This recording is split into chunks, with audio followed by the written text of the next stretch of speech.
we wish you a Merry Christmas and a Happy New Year. A Merry Christmas and a Happy New Year.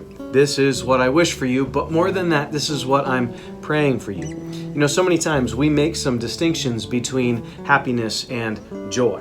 And here we are in this week of Advent, this week of joy, and we talk about how, joy is not always the same thing as happiness. And I suppose that's true.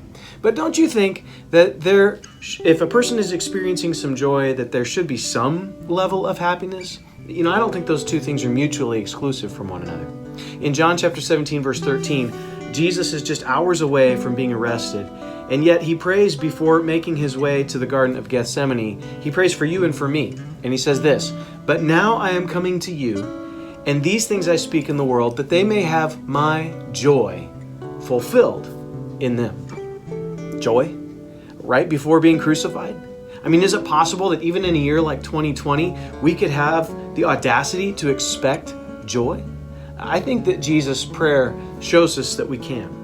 In Michael Phillips' book, Make Me Like Jesus, he references this passage, John 17:13, with what he calls the house of joy.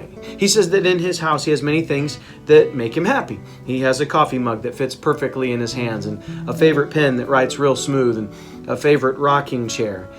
These things do bring him happiness, but they don't always last.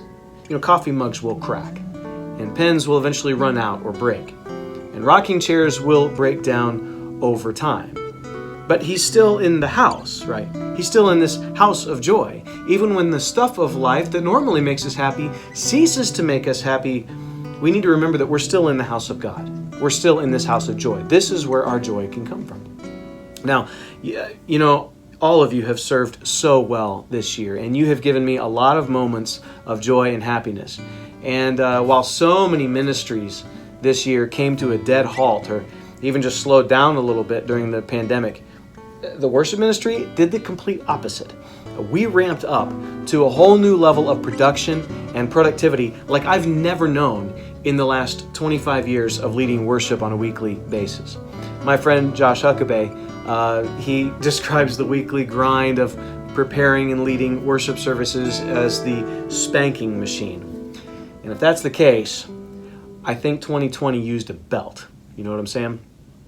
And yet there's still this sense of joy, this dwelling that my soul lives in, because I know that God is still in control.